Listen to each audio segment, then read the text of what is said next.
Menikahi Om Tajir. Bab 014. Rasa-rasanya, jika disandingkan dengan Ray, Mia cocok dengan pria itu.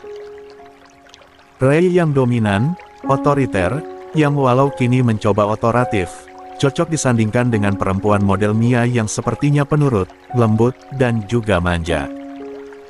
Berbeda dengan dirinya yang keras kepala, kasar, dan suka berbicara semaunya. Kamu kesini sendirian aja, Sisi? Iya, aku ngikutin Mas Ray kesini. Oh, Mia masih mencoba berpikir lain. Kamu tidur di rumah Mama Widuri, iya? Iya, baru pertama kali tidur di sana. Dan ternyata nyaman banget. Padahal aku pikir di tempat mertua itu nggak nyaman. Dek. Perlahan pertahanan Mia mulai runtuh. Semua yang coba ia tepis sekarang malah dijelaskan secara terang. Mama Widuri baik banget soalnya. Sayang banget sama aku, jadi aku betah di sana. Dada Mia perlahan menjadi sesak. Paru-parunya terasa menyempit.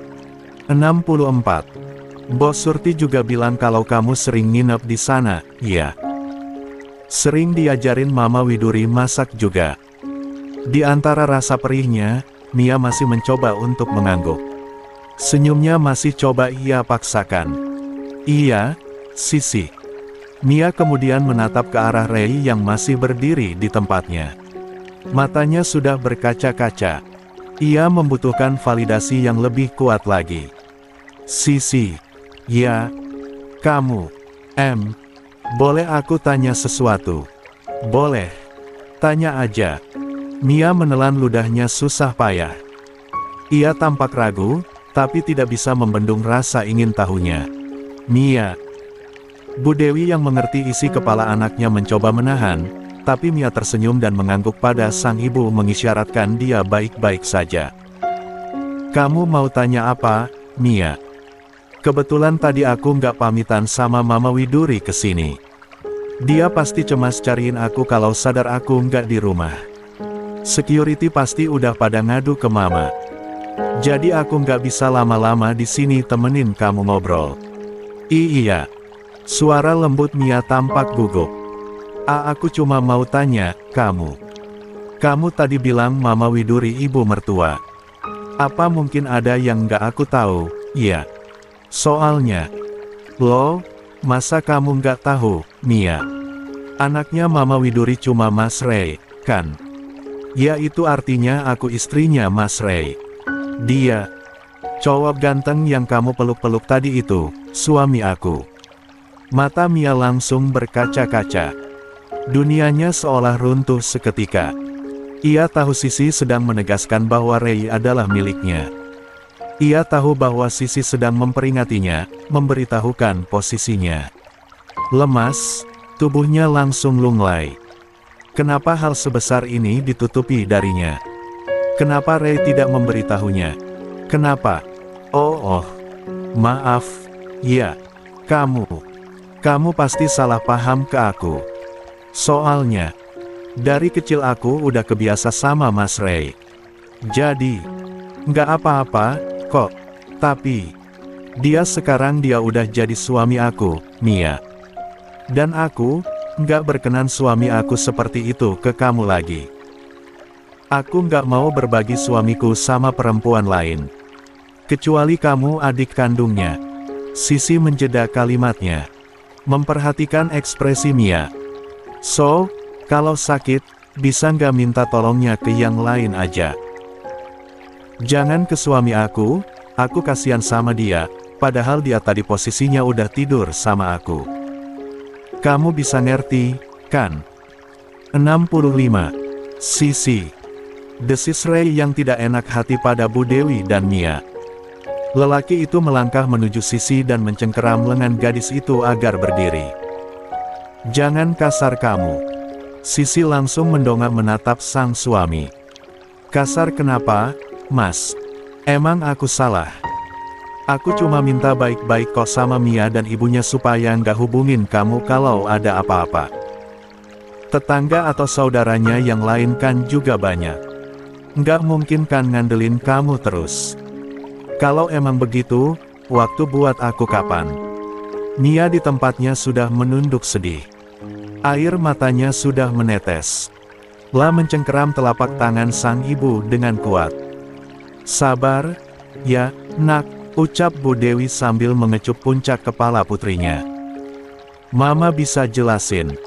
Mia hanya mengangguk lemah. Ia benar-benar sedih mendengar kenyataan ternyata Ray telah memiliki prioritas lain. Sisi benar, dia bukan apa-apa. Tapi mengingat bagaimana kedekatan keluarga mereka, ucapan Sisi jujur saja sangat melukainya. Kita bicara di luar. Enggak, Mas. Kenapa harus di luar? Di sini aja. Apa bedanya?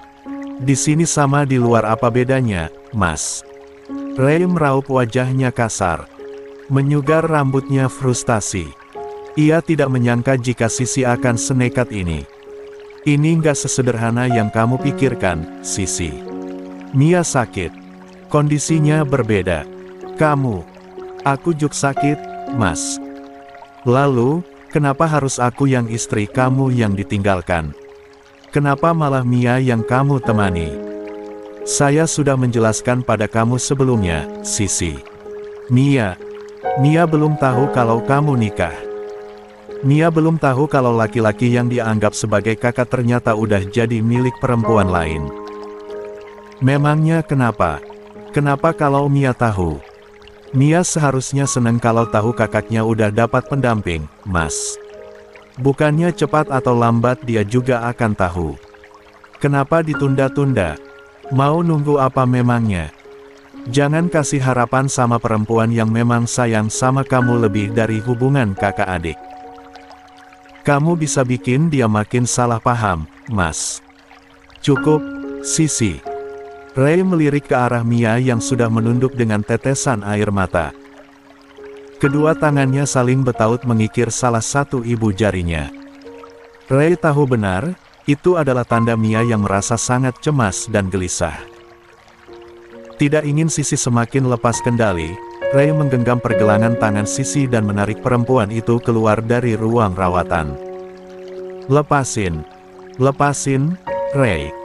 Sisi langsung menyentak tangan Ray dari pergelangan tangannya. Cukup, Sisi. Saya sudah katakan, kondisi Mia tidak baik-baik saja.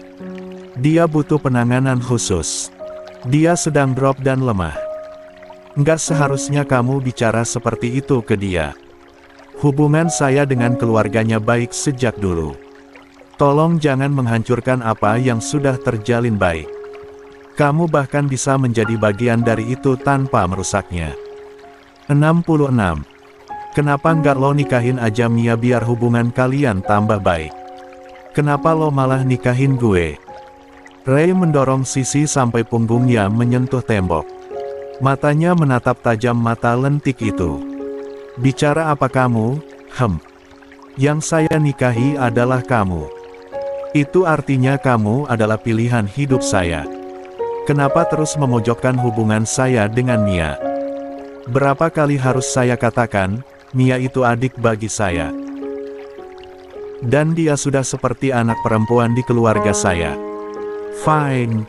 Dia adik bagi lo. Anak bagi keluarga lo. Sisi balas menatap nyalang mata tajam Ray. Dan bullshit. Gue sama sekali bukan pilihan lo. Kalau memang lo milih gue, lo nggak akan pergi diam-diam ninggalin gue, Ray. Gue udah bilang sama lo, pilih gue atau Mia. Dan sekarang udah kejawab. Paling nggak lo ngajakin gue, kenalin gue baik-baik ke dia tanpa. Saya sudah akan melakukannya tapi tidak tega ke kamu, Sisi. Saya tidak tega membangunkan kamu yang saya pikir tertidur pulas. Niat saya kesini hanya sebentar. Hanya sebentar lalu kembali pada kamu tanpa bermaksud menyakiti kamu tadinya. Intinya lo tetap pergi, Ray. Intinya lo tetap pergi ke dia dan ninggalin gue. Intinya lo milih dia dari pasa gue. Oke. Gue yang ngalah. Gue yang akan ngalah. Gue nggak akan nunggu sampai pagi jawaban dari lo. Gue udah cukup. Gue udah cukup dapat jawabannya. Gue bukan apa-apa buat lo. Gue, geram. Ray melumat bibir Sisi yang terus bicara. Membungkamnya tanpa peduli siapapun akan melihatnya. Gila? Mungkin ia sudah gila. Tapi Sisi berhasil mendobrak pertahanannya. Gadis itu terlalu melewati batas yang ia bisa. Tanpa pria itu sadari, Mia yang mendengar pertengkaran itu sedari tadi, yang berniat melerai dan meluruskan semuanya, malah melihat adegan itu.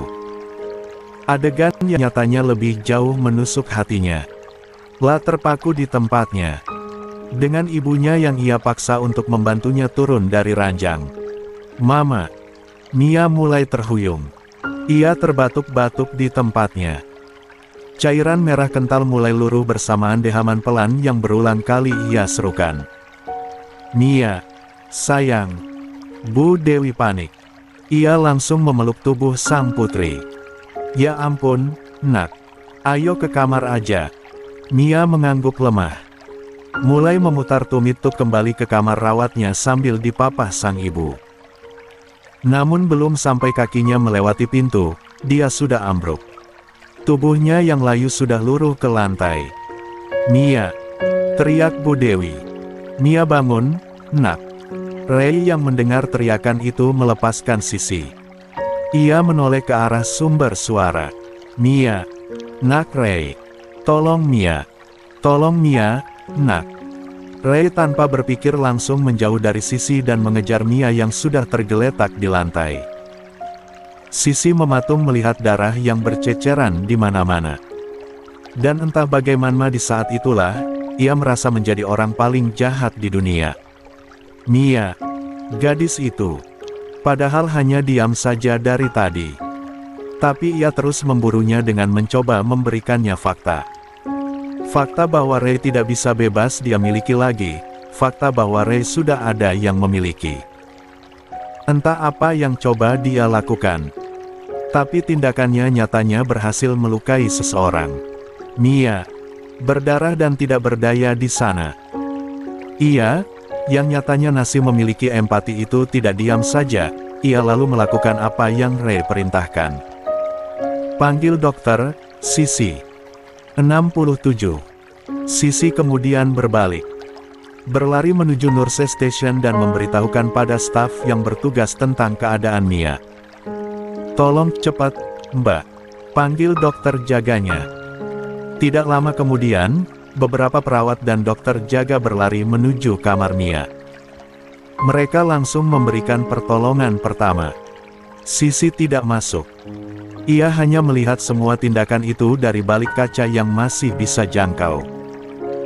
Yang tidak lepas dari semua adegan itu adalah tangan Ray dan Mia yang saling menggenggam. Erat, terlihat kokoh. Di sana ia yang seolah diberi penegasan bahwa ialah yang bukan siapa-siapa. Sisi, gadis menunduk, membawa pandangannya ke arah lantai. Otaknya penuh, sangat penuh hingga terasa bising. Banyak suara-suara yang menggema dalam kepalanya itu. Lo harusnya pergi Sisi. Lo bukan apa-apa buat Ray. Pergi. Pergi karena Ray udah milih. Dan pilihannya bukan lo. Mata Sisi berkaca-kaca. Setitilek air mata pun luruh. Dan pada akhirnya, ia pun membawa langkahnya pergi dari sana. 68. Sisi berjalan tanpa arah dengan kakinya. Pikirannya melayang memikirkan nasibnya. Sungguh, ia bahkan bukan gadis yang kekurangan segalanya, tapi di sisi lain ia terasa sangat kosong. Lah bukan anak yang bisa dibanggakan. Ia selalu saja membuat kekacauan. Sudah menikah seperti ini pun, ia tidak berubah. Ia tetap saja menjadi Sisi yang pembangkang. Entah apa yang terjadi selama ini. Entah kenapa ia berbuat seperti ini. Apa yang ia cari sebenarnya? Perhatian kedua orang tuanya yang terlalu sibukkah? Atau apa? Pada akhirnya ia tetap sendiri seperti ini. Pada akhirnya ia tetap sendirian tanpa teman. Sisi menarik napasnya panjang-panjang, lalu mengembuskannya secara perlahan, mencoba melonggarkan paru-parunya yang terasa menyempit. Tapi tetap saja, dadanya masih terasa sesak. Apalagi mengingat bagaimana hubungan fisik Ray dan Mia. La mentertawakan dirinya sendiri seolah habis melakukan perbuatan konyol. Apa yang sebenarnya ia harapkan? Kenapa ia harus bertindak seperti itu? Kenapa ia menahan Ray dan memberi batasan pada lelaki itu? Apa ia benar-benar menginginkannya? Atau hanya untuk menjawab rasa penasarannya dan memberi makan egonya saja? Entahlah. Tapi ada sebersit perasaan nyaman dan memiliki ketika lelaki itu bersikap baik dan membujuknya. Entah bagaimana ia terlena dan langsung mengklaim bahwa lelaki itu miliknya sepenuhnya. Dan pada akhirnya apa yang ia dapatkan? Kecewa. Rasa kecewa itu kini yang ia telan. Entah kemana langkah akan membawanya pergi. Dering telepon pada ponselnya yang sedari tadi berbunyi bahkan sama sekali tidak membuyarkan lamunannya. Angin malam dan gerimis yang juga menerpa tubuhnya yang kembali mulai menghangat tidak lantas membuatnya untuk berhenti mengurungkan niatnya. La harus pergi. Ia hanya butuh pergi dari semua orang. Ia butuh waktu, ia butuh untuk sendiri. Lelah, Sisi duduk di sebuah kursi besi-besi pinggir jalan dekat taman kota. Tangannya yang membeku karena kedinginan melihat ponselnya yang kembali berbunyi. Ray, ini sudah beberapa jam sejak ia meninggalkan rumah sakit. Pria itu pasti sudah pulang ke rumahnya, mencarinya di sana dan menghubungi semua orang melalui teleponnya. Tidak lama kemudian sebuah nama berbeda muncul pada layar benda pipi itu. Tiwi. Ya, Wi. Tanpa ragu ia mengangkat telepon tersebut. Si, lo di mana? Cepat bilang ke gue. Lo jangan kayak gini, si. Gue jemput lo sekarang. Tiwi yang tahu benar bagaimana watak Sisi langsung mencecar gadis itu. Lo kenapa, Wi? Gue baik-baik aja. Kenapa lo panik? Gimana nggak panik? Om Ray sampai datang ke apartemen gue malam-malam gini buat cari lo. Untung. 69. Gadun gue nggak ada. Duh, Sisi. Ada-ada lo, iya. Dia juga abis nelepon gue nanyain lo barusan, nanyain gue udah dapat info apa belum. Dia panik banget, anjir. Tiap bentar nanyain lo terus. Sisi terkikik saat mendengar omelan Tiwi. Padahal bersamaan dengan itu air matanya ikut menetes.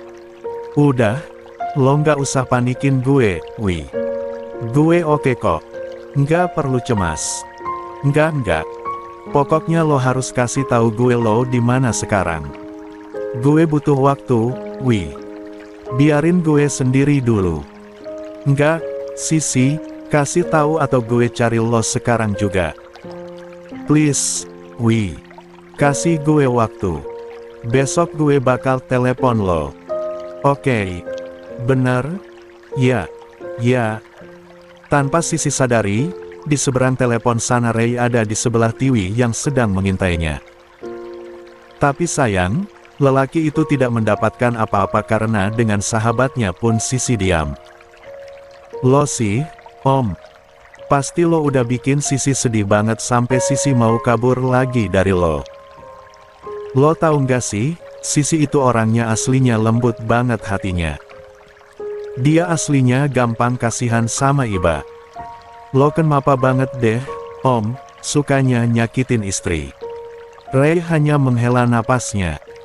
La kemudian melangkah pergi dan kembali mencari Sisi sambil menekuri ponselnya. Kabari saya kalau Sisi kasih tahu dia ada di mana, Tiwi. Kita bisa menyelesaikan ini baik-baik, Sisi. Tolong kasih tahu di mana posisi kamu. Sisi menghela napasnya. Ia masih duduk di tempat yang sedari tadi ia duduki. Pesan dari Ray itu hanya ia baca sebelum ia mematikan ponselnya dan kembali menyimpannya dalam saku jaketnya. Hai, Sisi. Baru saja hendak berdiri dari tempat duduknya, telinga Sisi mendengar suara yang sangat familiar memanggil namanya. Kak Raka. Ah, bener Sisi. Lelaki yang menepikan motor besarnya itu turun dari kendaraannya sambil melepaskan helm di kepalanya. "Kamu ngapain di sini malam-malam?" Oh, aku anterin pulang." Sisi langsung menggeleng. Tetangganya sedari kecil yang sudah lama pindah ke luar negeri itu jelas tahu di mana rumahnya. Tapi sejak kapan ia kembali ke Indonesia? "Enggak, Kak. Aku lagi nungguin temen di sini." Pria bernama Raka itu mengangkat satu alisnya ke atas. Ia sudah mengenal Sisi sejak kecil. Gadis itu sering bersamanya dulu. Jelas ia bisa menangkap hal yang tidak beres. Gadis kecil itu sering melarikan diri ke rumahnya dulu. 70. "Kamu kabur lagi?" Sisi langsung mencebik. "Enggak, Kak Raka Suzon. Kebiasaan kamu dari balita, udah bakat lari dari masalah. Nggak inget dulu sering ke rumah terus ngumpet di kamar karena disuruh Mbok Darmi makan." Raka terkekeh. Ia duduk di kursi panjang yang tadi Sisi duduki. "Itu kan dulu, Kak." Raka meraih pergelangan tangan Sisi dan menarik perempuan itu agar duduk di sebelahnya. "Well, itu dulu. Sekarang kasih tahu aku, kenapa kamu di sini malam-malam? Jangan jawab kamu lagi iseng." Sisi menggigit bibirnya. Ia jelas tidak bisa menceritakan masalahnya. Lah diam. Hanya diam yang ia bisa. "Bisa besok aja nggak?" Sisi jelasinnya ke Kak Raka. "Oke. Sekarang aku antar kamu pulang." "No. Aku nggak bisa pulang ke rumah mama sama papa malam ini, Kak." Kening Raka kembali mengernyit. Lah bukan anak kecil yang tidak bisa menangkap masalah. "Well, kita fokus solusi, kamu mau pulang kemana?" Sisi kemudian menggeleng pelan. Membuat Raka mendesah pelan. "Udah malam, sih. Dan kamu nggak tahu mau pulang kemana?" Sisi menggigit bibirnya. "Serba salah. Aku. Kak Raka bisa tolongin aku cari kontrakan aja, nggak? Janji besok aku ceritain semuanya." Raka berdiri dari tempat duduknya. Memakaikan helm yang tadi ia pakai dan melepaskan jaket tebalnya untuk melapisi jaket Sisi. Ia tahu Sisi memiliki alergi terhadap dingin. "Naik." Sisi ragu-ragu naik ke atas motor dengan bantuan lelaki itu. Tapi pada akhirnya ia duduk dengan tenang di atas sana. "Pegangan, Sisi." Raka menarik tangan Sisi agar melingkar di pinggang kokohnya. "Kak Raka jaketnya. Kamu lebih perlu berdoa aja supaya nggak ada polisi yang nilang kita." Sisi tersenyum. Hatinya menghangat. Ia dulu kehilangan lelaki ini, tapi tanpa diduga ia kembali lagi. Astaga, Ray. Sampai seperti itu. Widuri yang pagi itu mendengar penjelasan Ray langsung syok bukan main. "Pokoknya mama nggak mau tahu. Kamu harus cari Sisi sampai dapat. Kamu harus bawa dia pulang, Ray. Kamu harus meluruskan dan membujuknya." 71. Mama Widuri berjalan mondar-mandir di ruang tamu rumah mewah itu. Sedari semalam ia tidak bisa tidur karena memikirkan Sisi. Jelas saja, bagaimana bisa ia memejamkan mata sementara putrinya pergi entah kemana. "Kamu sudah coba hubungi teman-teman dekatnya, Ray. Cari ke tempat-tempat yang biasa dia kunjungi. Barangkali dia di sana." "Sudah, Ma. Tidak ada." Tarikan napas itu terasa berat. Kalau Sasa dan Ryuga sampai mendengar hal ini, mereka pasti akan cemas dan pulang ke Indonesia. Mereka pasti akan kecewa pada Ray, padanya dan juga suaminya. "Sudah, Ray. Besok-besok kalau ada apa-apa dengan Mia, kamu bisa hubungi Mama. Biar Mama yang handle semuanya. Kalau sudah begini repot, kan? Jelas, istri manapun pasti akan cemburu melihat kedekatanmu dengan Mia. Jelas kalau dia marah. Mama kalau jadi Sisi pasti juga akan salah paham, Ray. Perempuan mana yang mau berbagi suaminya? Nggak ada, Ray. Setelah Sisi ketemu, kamu harus benar-benar fokus hubungan kamu sama dia. Nggak boleh ada orang ketiga yang ikut campur. Jangan membuka celah. Kamu harus minta maaf ke dia. Yakinkan Sisi kalau kamu mau merubah semuanya. Keluarga kecil kamu yang lebih penting daripada apapun Ray. Usia Sisi masih terbilang sangat muda, kamu harus pandai-pandai ngomong dia. Kamu harus pinter-pinter imami dia. Mudahnya, kamu tinggal turutin apa mau dia, maka dia juga akan tunduk padamu. Perempuan itu Ray, semakin kamu membahagiakan dia, kamu akan berkali-kali dibahagiakan olehnya. Kamu beri satu, maka kamu akan dibalas puluhan kali bahkan ribuan kali. Maka Ray, mulai sekarang kamu harus fokus pada pernikahanmu saja, ya, nak. Jangan pikirkan yang lain. Paham, nak? Ray mengangguk. Paham, ma. Mama Widuri mengusap punggung putranya yang kokoh itu sambil berkata, sebaik-baiknya pria adalah mereka yang baik pada istrinya, Ray. Untuk itu Ray, apapun caranya, bahagiakan Sisi. Dia adalah hidup kamu saat ini, dia adalah prioritas kamu. Baik, ma. Setelah wejangan singkat itu, Ray beranjak dari tempat duduknya diikuti dengan Widuri yang juga berdiri. Ray mau cari Sisi lagi, ma.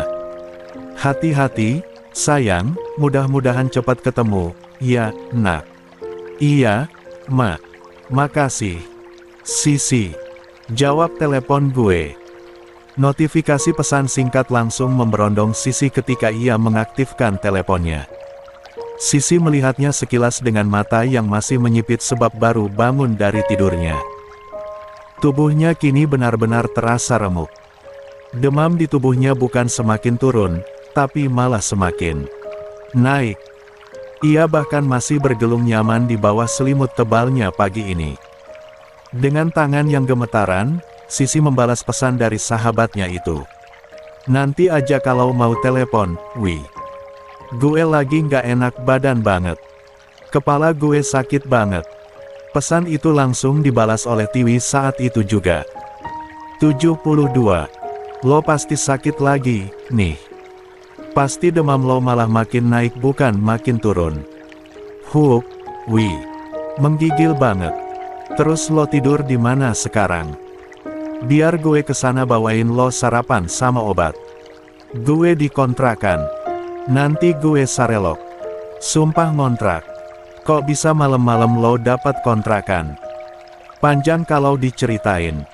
Nanti aja kalau ketemu gue jelasin. Ada yang nolong gue.